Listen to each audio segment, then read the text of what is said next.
Redditors who have done something intending to sacrifice their lives and actually survived. What was it like, and what were you thinking in that moment? Story 1. Not me, but my spouse. Walking the children to the bus stop was tricky at our old house.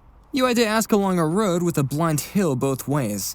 He was walking on the wrong side because the stop was only a very short distance and it was hard to get the kids to cross the street twice as the stop was only one driveway over. A pickup truck came barreling down the hill toward my youngest son and spouse. The spouse said he didn't even think and shoved our son as hard as he could away from the impact. The spouse ended up shattering the truck's windshield with his elbow. My oldest was at the bus stop and watched it all happen. She said my husband pulled himself off the truck to make sure our son was okay. Son did not even shake up. When he got shoved by Dad, he knew that something was wrong, so he stayed out of the way and missed seeing the impact. The husband consoles the oldest and proceeds to get them on the bus. He said his first real thoughts were that our son got a possible scraped knee from the shove and that reliable storage is going to be mad at me. Story 2. In my case, I was not intending, it was a reaction. I'm from Hermosillo, Sonora, Mexico. On June 5, 2009, a fire broke out at the warehouse next to a daycare center. A total of 49 kids died and 106 were injured, all between 5 months and 5 years of age. I was waiting for the bus at my brother's job and one of his coworkers saw smoke just a few blocks away. He and I went there to see what was going on, but as soon as we saw, we both entered and began taking kids out as soon as we could. I was on autopilot. By the time we got there, one of the parents crashed his pickup truck into the walls to make a bigger access since there was only one door. I remember barely being able to breathe and going in and out several times until we couldn't anymore due to the flames. By that time, only firemen with proper gear could enter. I sat on the sidewalk in silence after that. My brother's coworker went back to the office and told everyone everything, and since I didn't go back, I was just sitting there in shock. And he just went there to see if I was alright. He found me sitting among other people, trying to catch my breath and realizing my throat was hurting me. People were taking kids in their own cars to the hospital before and after the ambulances got there, as there was not enough of them to handle the situation. The things I saw that day changed me. I had trouble sleeping for the next few days, but I forced myself to move on. I don't tell people about this in my town because, besides the fact that I try not to remember the details, they get extremely sensitive, and it turns into an annoying conversation. Story 3. I saw a woman getting ravaged by a dog in the park next to our house. 3 people were already trying to pull the dog off her, but to no avail. It was a big dog too, at least 100 pounds. Yellow dog, kind of Doberman shape but stockier and had short fur. I have no idea what kind of dog it was. When I got there, I wrapped my arms around the torso of the dog and lifted him clear off the ground. The shock of being picked up off the ground caused the dog to let go of the lady. She was in a bad way too, all covered in blood and in shock. So as I'm holding this dog up, I thought that if it wants to fight, I'll give it one. I carried it, yelping and screaming, to the other side of the park, hurled it over a road barrier and down a ravine. I figured the high ground might give me an advantage. I stood my ground ready to fight, and I was absolutely certain that the second that dog touched the ground, it was going to go for my throat. I traded my own life for that lady. Instead, the dog just ran away, and I never saw it again. The other people who were already there had cell phones and called an ambulance. That afternoon, I visited the lady in the hospital, and she was going to be alright. Story 4. First of all, this is a story of how my dad probably saved my life. After a weekend of skiing at Kirkwoods, we began to drive home. The drive was only a few hours, but the weather was expected to get worse. I was sitting in the middle seat of the truck with only a lap belt. As we winded down the mountains, the snow got extremely thick and made visibility a joke. All of a sudden, a man appeared out of the road waving his arms, and my dad quickly corrected and barely missed hitting the man. In the next instant, we came around a turn with a very steep drop-off on one side and a pile of wrecked cars blocking any other avenue of escape. My dad turned towards the mountain and slams on the brakes. We collided with the cars, making up the tail of the wreck, and spun around in the snow. We finally came to a stop parallel to the car that we had just collided with. At this point, we were lucky and no one was badly injured. The next events happened so fast from my perspective that I could really only understand them in the next hours and days to come. When we began to exit the car, it became apparent that the passenger side door would not open. As soon as we had done it, moments before, another truck took a blind turn too fast to stop in time. My dad saw it coming, grabbed me, and tossed me clear of the other 2 cars right before the truck impacted ours. My mother and father were still in the space between our truck and the car that we had hit when the truck impacted ours and smashed them between 2 cars. My dad, being a bigger guy, took the brunt of the impact and the injury. The others involved in the large accident came to help from between the two cars. We moved out of danger and waited for help. I was scared and cold and too young to understand what had just taken place. The weather was horrible and it took forever for emergency services to respond. Once the weather turned a little bit, life flights began to take off and ambulances were taking people in order of apparent injury. A tow truck driver who had come upon the wreck eventually let me sit in his truck while I waited my turn to get off the mountain. I only became aware that my dad was even hurt when I saw him start limping around in the area, checking on others and providing what help he could. Finally, after hours on the mountain, it was our turn for the ambulance, and at this point, my dad had already started having difficulty breathing and complaining about a little pain in his chest. Fast forward to the hospital, and my dad had broken all of his ribs and had some internal bruising. My mom had broken her jaw and wrist. Thanks to my dad's quick thinking, I came away with a broken pinky finger. I remember this moment because it was that moment that I realized that my dad was not Superman and my mom was not Superwoman. They could be hurt, but they didn't care as long as I was alright. Miss you, Dad. Story 5. So I was finishing high school, still living at home, and sleeping in on a Saturday. My sister, who had been given explicit instructions to let me sleep until I got up on my own, poked her head into my room, yelled something, and ran out. Pissed off and only half awake, I just rolled over and fell asleep. A few minutes later, she ran back in, yelled something, and ran out. I moaned and I groaned 3/4 of the way to the land of the living, but didn't get up. No force on earth was going to get me out of— Jesus Christ, the house is on fire! Well, shoot, I'm up now. I ran out of the bedroom to the side of the thick black smoke curling out the floor registers. The living room was filling up fast and I could barely see. The source of the fire was obviously the basement, but I only registered that in a sort of tangential way. Priority 1 was getting the hell out of my house. I ran into the kitchen, headed for the back door, and met with the rest of my family there. Everyone except my youngest brother. "Where's little bro?" I said in the middle of essentially shoving my way out of the house. "He went downstairs," Mother said. There was no conscious decision. There was no moment in which I just started to decide to go and get him. I just did. I pushed my way back in and ran for the stairs. I was operating solely by touch and memory at this point, and I opened the basement door and almost instantly lost the ability to breathe. Now remember at this point that I had only been awake for about a minute and a half. I wasn't thinking yet. I gulped down whatever little oxygen was left and dove into a cloud of smoke so thick that I could have mistaken it for a solid. Right away, I could see the orange glow of the fire. Now, our hot water tank had a leak and my dad attempted to fix it. It included a bucket and little else.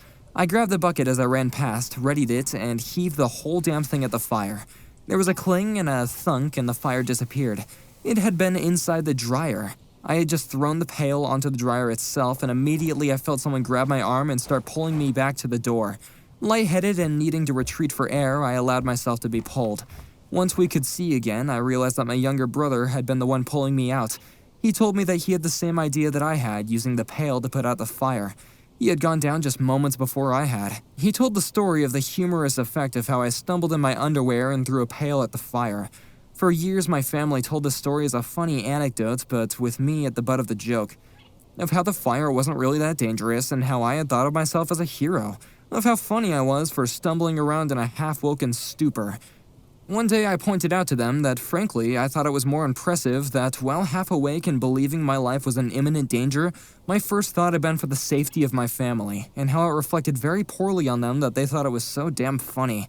They stopped telling the story after that. I think your family needs to invest in some smoke alarms, dude. Story 6. A few months back I was in my room when I started to hear absolute pain-wrenching screams coming from outside. It was about 11 p.m., so I decided to take a look and find a teenage girl in the middle of the street on her back clutching her leg. I ran out to see what happened, and apparently she was hauling ass down the hill on my street and fell off her skateboard. The closest street light is like 50 feet, and the hill has a curve, so that makes things difficult to see. As I'm trying to see how badly she's hurt, later I found out she broke her femur and had a pretty nasty concussion, a car comes flying down the road. Without thinking, I jump in front of her and start frantically waving so the car can see us. It skidded to a halt about a foot from us, and after a while, I just picked her up and moved her out of the street. Ran barefoot in nothing but basketball shorts 3 blocks down to her house, and get her parents to her where they immediately took her to the ER. The next day, her mother came and thanked me and told me how bad off she was. At the time, I didn't think twice about putting myself in front of the car for a person I'd never met before. All I knew was that I had to try and do something to make that car stop. Story 7. I saved my little brother from drowning because I put him in danger as a 12-year-old. My family and I were vacationing in Orlando. I was about 12 at the time and my little brother was about 6, so naturally we wanted to go swimming in the deep end. My parents were still in the room getting ready for the day because they slept in, while we went to the pool. At this time of the day, most of the people were either already eating breakfast or leaving to go to Universal or Disney, so we had the pool to ourselves. I thought it would be a good idea to give my brother a piggyback ride in the water like we were just playing chicken but by ourselves. Well, since I was only 12 and didn't really think it through, I went into the deep end with him on my back. Neither of us could really swim and immediately regretted our decision. My brother jumped off my back and started to panic and flail around the water, so I did the same. While we were both freaking out and swallowing tons of water, I tried to do my duty as an older brother and get him to safety. I went underwater and grabbed his legs while pushing myself further down to try and throw him toward the shallow end. It worked, but I had already swallowed so much water and had so little air that I thought I was going to drown. Right as I thought I was about to die, my brother found someone in the lobby to jump in and pull me out. Thankfully, I didn't pass out, but I threw up a freaking lot. Hey guys, are you enjoying the videos? If so, please drop a like and subscribe. It really helps out the channel and it means a lot. Anyway, back to the stories. Story 8. My dad was a to my twin sister and me growing up. When we went hunting with him one morning, he just snapped. One moment he was a little upset, and the next moment it was like I was talking to an empty shell. I wasn't talking to my dad anymore. All of a sudden, he lifted up his .22 rifle to his shoulder and said that he was going to blow our freaking heads off. It was like the world slowed down. I took a step to my left and stood in front of my sister. It was just me and the barrel of the gun. For a moment, I thought that was it. I was going to die and my sister was going to be alone with this monster. But then he slowly lowered his gun, laughed at how scared we looked, and then continued on his way. We were removed from the house a year later. I'll never forget that moment, though. It's been infused in my brain. Story 9. Back in a townhouse complex, we had some pretty stupid neighbors. One day they came banging on our door and screaming about a fire. My mom grabs the cat and calls the dog outside, and I called my brother, and then everyone else was outside. Except my brother turned and ran into the burning house. That's my brother! What the hell? I chased after him up the stairs and into the loft and kitchen, calling out for him. He was standing in the kitchen and I could barely make out his figure through the smoke. I hollered at him to come with me and we needed to get outside.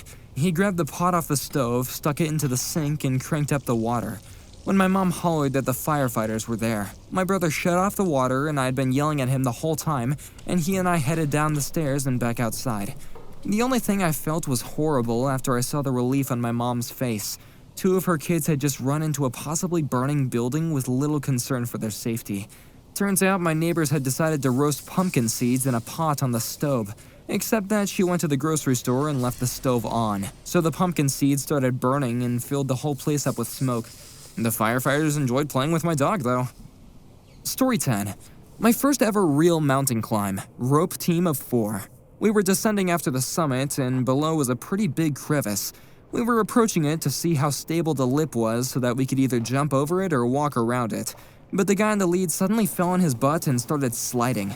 He said nothing, but I immediately screamed, "Falling!" and went into a full arrest move. I dug my ice axe deep into the glacier and ended up on 3 points, holding on for dear life, expecting the rope to pull me down and into the crevice, or hold tight and save the guy's life. Turns out he slipped onto his butt for 1 second, then dug into the ice with his crampons and stood right back up. So I was dug into the ice with full force on my belly while the rest of the team stood there with their hands on their hips. "You can get up now." I stood up and looked at the guy. I felt embarrassed as I wiped the snow and ice off my jacket. And the guy at the back of the rope team said, "Nice arrest though. You paid attention during yesterday's training. Now let's go." I almost risked my life to save someone who didn't need saving but looked like a fool doing it. But I did it, so there. The slope was steep, but not extremely steep, so the rest of the team wasn't worried about the minor slip. But I was a noob, so I arrested this fall anyway. And I would do it again. Story 11. Please keep in mind that I never intended to sacrifice my life. So when I was 17, I moved from Smallville, Indiana, to the big city of Indianapolis. I had moved there twice as a kid, so I figured I knew the city. I did not. In addition to that, being poor, I had to live in a poor area of the town which tended to be predominantly black. So I was a poor white kid living in a bad part of town. I took a job at a local pizza chain and wore a lot of different hats there. That said, being the only white person working there was an interesting culture shock. I was by no means mistreated, but everyone kept me at an arm's length when working or talking to me. Oh well. A couple of months later, and my position with my coworkers was actually worse. I came from hard physical labor jobs to working on a pizza place. Thus, working really hard and really fast came with a quick promotion, but also the disdain of my coworkers who now saw me as a white boy kiss-ass. Ugh. Anyway, one night I worked the cash register. It was the end of the night, but I had always had a late-night burst of orders, so the drivers can get antsy waiting on you to cash out their last run and assign them another one. I remember hearing another customer behind me, and I held up a finger and asked them to wait a moment. After a few seconds, the customer said something again, so again I told them to wait a minute. On the third time, the customer spun me around, and I'm not a little guy, and as I look up, I have a revolver about 5 inches from my face, and this huge guy with a mask is staring at me with a fire in his eyes. He starts yelling at me to open the register and get down. I pop the buttons to open up the register and yell for everyone to get down. As he comes around the counter, one of the young female drivers comes in from the side door and spooks him. He points the gun at her and starts yelling at her. I peek out of the corner of my eye and the gun is in her face and she's frozen stiff with fear. The guy is starting to get angry at her by the second, but she isn't moving an inch. In the dumbest move imaginable, I stand up and walk over to her, making some noise so as to not spook the robber. My management tried to grab my ankle, but I kicked him off. As I walk up to them both, the guy put the gun on me again. He starts yelling at me to get down, so I grab the driver, force her onto the ground, and lay on top of her.